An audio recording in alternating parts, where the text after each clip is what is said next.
생을 다해 갚아도 다하지 못하는 고마운 부모님의 은혜.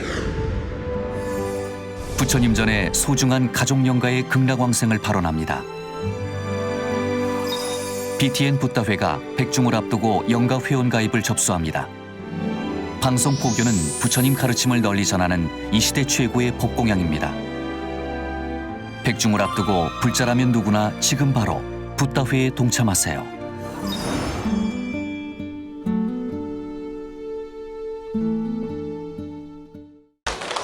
자, 안녕하세요. 인류 역사상 가장 재밌고 신기하고 진귀한 이야기가 숨어있는 붓다로드에 오신 것을 환영합니다.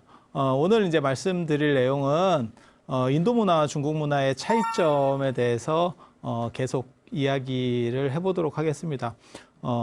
중국이라고 하는 나라도 물론 대단한 나라고 인도도 대단한 나라예요. 어떻게 보면 하나의 대륙급이고 그 다음에 그 두 나라는 가까이 붙어 있음에도 불구하고 서로 완전히 히말라야라는 완전히 다른 지역적 특징에 의해서 분기가 돼 있는 거죠. 그래서 중국 문화권, 인도 문화권이라고 하는 특징들을 가지고 있어요. 그래서 그것들이 교통되고 있지 않다가 서로 통하고 있지 않다가 불교라고 하는 촉매제를 통해서 하나로 연결되는, 이게 이제 인류 문명 사상 어떻게 보면 굉장히 중요한 사건이거든요.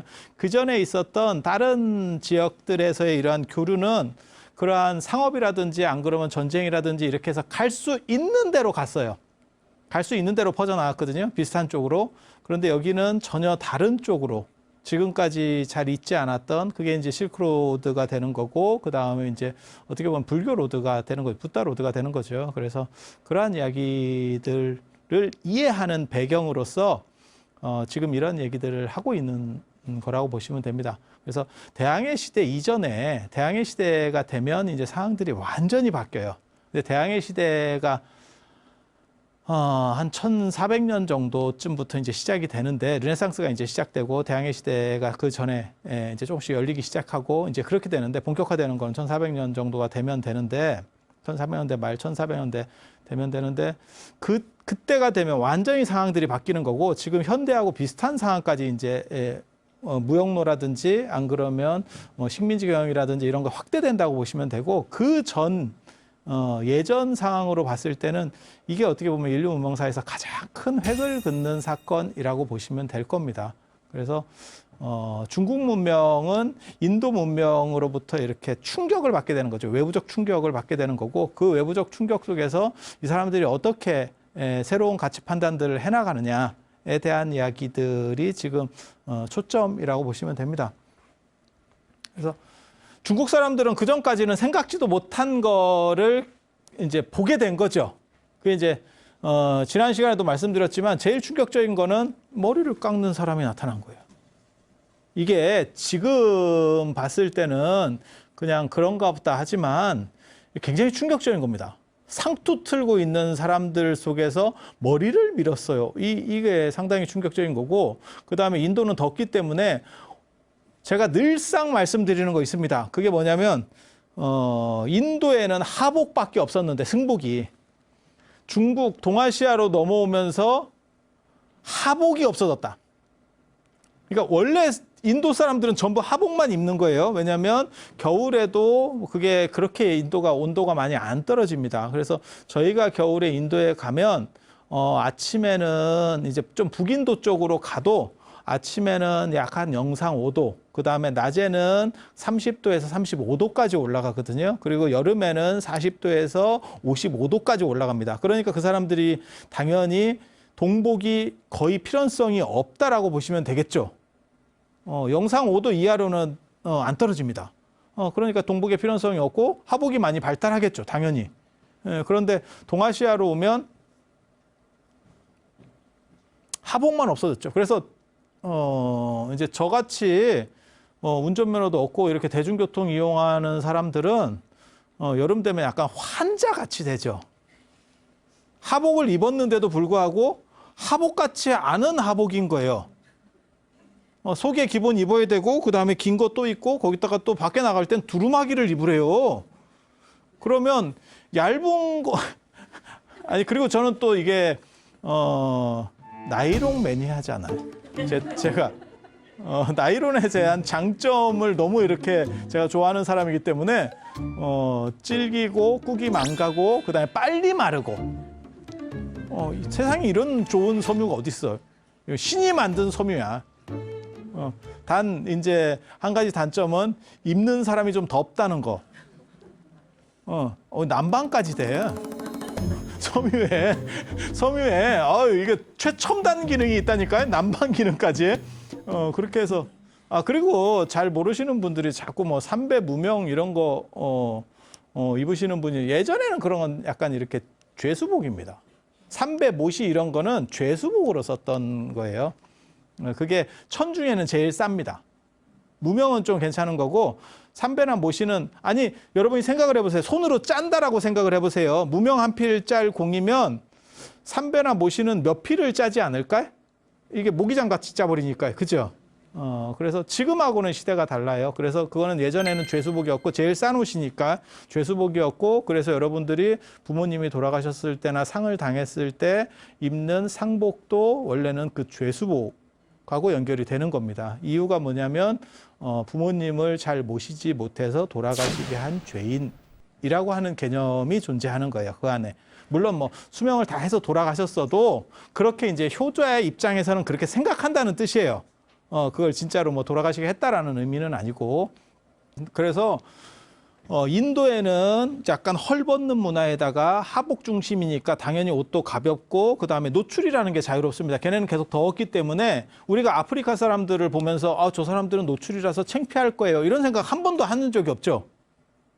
그러니까 문명인이 예전에 그런 거 있어요. 아마존의 눈물 이런 다큐를 보면 거기는 완전히 안 입고 나오는 종족들도 많이 있었어요. 근데 그런 걸 보고 야, 저 사람들은 참 창피하겠다 이렇게 생각하는 거는 우리의 시각인 거고 계속 그렇게 사셨던 분들은 또 그렇게 사시는 거예요. 그래서 아프리카 쪽 분들은 당연히 더우니까 이런 쪽이 발전이 안 되는 거죠. 옷 같은 걸 치렁치렁 입을 수 없는 상황이고 우리가 이렇게 치렁치렁한 옷을 입고 있다는 거는 이건 약간 추운 쪽이라는 뜻입니다. 추운 쪽이라는 뜻이에요. 그러니까 이렇게 치렁치렁한 걸 입고 그다음에 이거 가오잡고 이렇게 하는 거거든요. 제가 그런 말씀 드렸잖아요. 이게 더운 지역 옷, 그다음에 더운 지역 옷은 노출이 어느 정도 이상 있는 옷이고요. 그래서 불상은 그렇지 않은데 보살상들을 이렇게 보시면 장신구가 굉장히 많습니다. 그래서 더운 지역 사람들은 노출을 하는 대신에 옷으로 가오를 못 잡으니까 장신구로 자기 신분들을 나타내요. 그래서 나 이런 거 있어. 그러니까 지금 뭐 명품 가방 이런 게 아니고 보석으로다가 그래서 여기도 돌리고 이런 걸 완찌라고 합니다. 팔찌 당연히 하고 귀걸이도 하고 아니 보살들도 그렇게 보살상에도 그렇게 나온다니까 그래서 치렁치렁합니다. 여기다 줄 감고 다니고 우리 같은 경우는 옷을 중심으로 있기 때문에 그렇게 치렁치렁한 거 하면 야 내가 걸리겠다. 내가 불편하겠다라고 생각하는데 그 사람들은 옷이 가볍죠. 그러니까 거기에다가 기본적인 액세서리로다가 하는 문화들이 있는 거예요. 그래서 약간 문화 배경이 다릅니다. 그리고 옷이 이제 유목민들의 옷은 몸에 쫙 달라붙는 옷을 입고 그다음에 농경민들의 옷이 이렇게 품이 큰 옷을 입는 거예요. 그래서 옷을 입었을 때도 그 사람이 살이 쪘는지 안 쪘는지를 알 수 있으면 그러니까 여러분들이 지금 착용하시고 있는 이 옷은 다 유목민들의 옷입니다. 그러니까 예전에는 이런 걸 양장이라 그랬죠. 몸이 보이는 옷을 입으면 그거는 완전히 몸이 보일 정도면 더운 지역이라고 보시면 되고 몸에 쫙 달라붙는 걸 입는 거는 말 타는 사람들이에요. 그리고 이렇게 품이 큰 거는 걸어 다니면서 가오 잡는 사람들. 이건 농경민 옷입니다. 그래서 인도는 덥고 유목 쪽이에요. 덥고 유목 쪽인데 나중에 기원 전후가 되면서 농경 쪽으로 바뀌거든요. 인도가. 거기서 중국으로 이렇게 품 큰 옷을 입고 가오 잡는 식으로다가 바뀌었으니까 문화적으로는 굉장히 차이가 큰 거죠. 그래서 그런 문화 충격들 속에서 여러 가지 사건들이 벌어집니다. 오늘날 보면 문화의 다양성으로 그냥 다 용인될 수 있고 그다음에 이해될 수 있는 것들이 그 당시에는 엄청난 충격이죠. 게다가 중국은 외부 문화가 들어와서 그렇게 충격을 준 적이 역사적으로 없습니다. 북방의 유목민들이 이제 조금 있는데 그게 위진 남북조 시대나 가야 영향을 미치지 만리장성에 막혀가지고 제대로 영향을 준 적이 없어요. 그걸 처음으로 그러니까 외래 문화가 처음으로 중국 본토로 밀어닥치는 게 불교입니다. 그리고 그 사람들은 항차 깎고 와. 그리고 오른 어깨를 깠네. 이게 노출. 그러니까 중국 사람들 입장에서는 깜짝 놀라는 거죠. 깜짝 놀라는 거죠. 그래서 그런 여러 가지가 있고 동아시아에서 제가 보기에는 가장 히트 상품은 절입니다. 절. 절. 절이 뭐냐면 우리가 두 가지를 절이라고 쓰잖아요. 하나는 예법 할 때, 절 올린다 할 때 절. 그 다음에 또 하나는 뭐냐면 절하는 집이라서 절. 사찰. 이게 굉장히 재밌어요. 한자를 보면 전부 그렇게 가는 거거든요. 하늘천자를 쓰면 이게 하늘이라는 뜻으로 쓰고 이게 천이잖아요. 이렇게. 그러니까 이게 우리나라 거고 이게 우리 발음이고 이게 중국 발음이에요. 그래서 문자를 빌려 쓰니까 잘 안 외워지니까 하늘천 이렇게 해서 붙여서 읽는 방식을 쓰는 거거든요. 그러니까 영어를 저 방식으로 쓰면 하늘 스카이 이렇게 외우는 거예요. 하늘 스카이. 이해가 됩니까? 그런 식으로. 그러니까 외우는 방식으로서는 괜찮아요. 저것도 괜찮아요. 그렇게 해서 쭉 외워. 이렇게 되면 뭐냐면 이 앞에 거는 우리 전통적인 거라고 생각하시면 되고 우리말이고 이 뒤에 거는 중국말이에요. 중국 발음이라고. 이렇게. 그러니까 절사 이렇게 쓰면 이거는 중국 발음이에요. 그리고 이건 우리 거예요. 근데 이게 이제 뭔지를 모르는 거죠. 절이 뭔지를 모르죠. 절이 도대체 뭘까? 우리 거라 하는데 진짜 우리 걸까? 이제 막 이런 생각들이 나는 거예요. 그래서 저기에도 다양한 이야기들이 있어요. 다양한 이야기들이. 그냥 간단하게만 말씀드리면 우리나라에서 제일 먼저 어떻게 보면 신라 시대 때 신라의 불교가 처음 전해졌을 때 아도화상이라는 분이 신라의 불교를 전했다고 하는데 그 아도화상이 누군지 잘 몰라요. 그 인명인지 안 그러면 저게 어떤 형태에 대한 용어인지 잘 몰라요. 그러니까 법명인지 뭐 이런 거 잘 구분이 잘 안 가는데 좀 복잡해요. 나중에 기회 되면 또 신라 얘기할 때 그런 때 얘기를 해드릴게요. 그 양반이 누구네 집에 있었냐면 모랫집에 살았어요. 모랫집에. 예. 선산 저기 도리사. 경주 위에 선산 도리사라고 하는 모랫집에 살았대요. 그 모래가 처음 신도예요.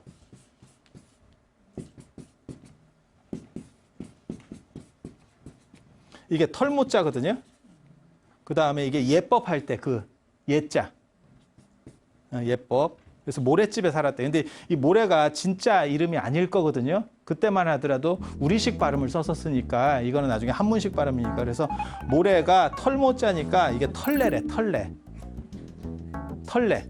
네, 털레. 이게 봐봐. 되게 웃겨요.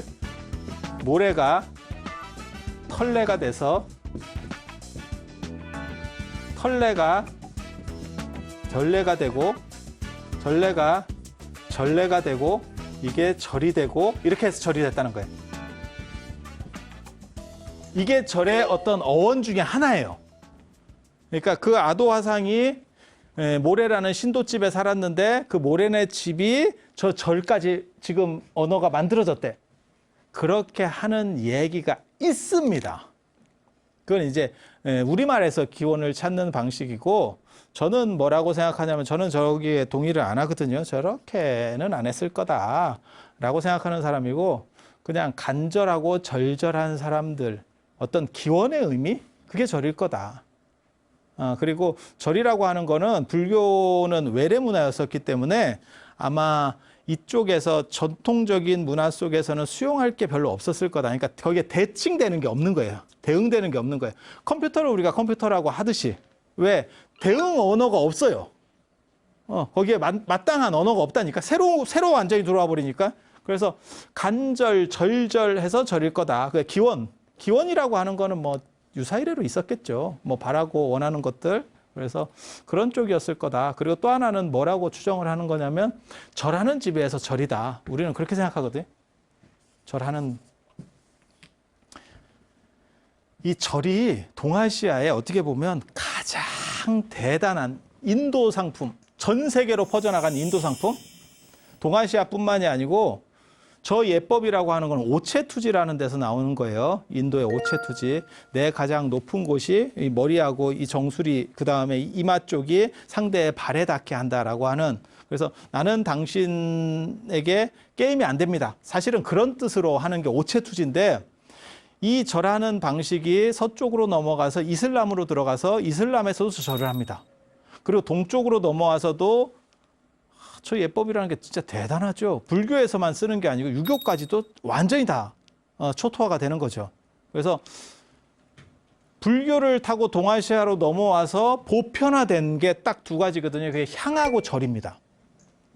근데 향은 강조하지 않는 이유가 뭐냐면 향의 원조는 인도가 아니에요. 향은 이집트가 원조입니다. 이집트에서 시작해서 인도까지 넘어오고 그 인도에서 다시 중국으로 넘어온 문화예요. 그런데 절은 인도 상품입니다. 메이드 인 인디아 중에서 제가 보기에는 최대 문화 상품이 저는 절이라고 생각하거든요. 그래서 이슬람부터, 서쪽의 이슬람부터 동쪽에 지금 일본까지 전부 절을 하고 있죠. 이렇게 보면 엄청난 상품이죠. 엄청난 상품. 그래서 한류 이전에 예전에 인디아류가 있었다. 그리고 그 핵심에는 절이 있었다. 절이 있었다. 그런데 이 절을 제가 지난 시간에 말씀드렸잖아요. 처음 중국 사람들이 딱 봤을 때, 이거 도대체 뭐냐? 그래서 여우가 웅크리고 있는 것처럼 저게 뭐 하는 짓이냐? 처음에는 그랬다는 거예요. 그리고 이 절하는 집을 절하는 데니까 절이라고 하지 않았을까? 이렇게 생각하는 거예요. 그래서 절사의 의미가 이 절이라고 하는 이 의미가 아마 절하는 집에서 나왔을 거다. 이런 정도 추정들을 하고 있습니다. 누가? 내가. 그래서 절이라고 하는 거를 절하는 형태, 그 사람들은 그게 굉장히 충격이었을 거예요. 처음에 절하는 모습을 본 거는 아마 고구려 백제 신라도 마찬가지일 겁니다. 처음에 외국 스님이 와서 절하는 걸 딱 봤을 때 그 문화적 충격이라는 건 굉장히 있을 겁니다. 여러분이 지금 여러분 어렸을 때 무성 영화나 이런 거 이렇게 보면서, 안 그러면 흑백 영화 보면서 외국인들이 인사하면서 프렌치 키스하고 이렇게 뽀뽀하고 뭐 이렇게 볼 대고 이런 거 보면서 야, 저 어떻게 저렇게 하냐? 라는 거보다 훨씬 큰 충격을 느꼈을 겁니다. 2000년 전에. 야, 쟤네 뭐야? 이 생각을 했겠죠.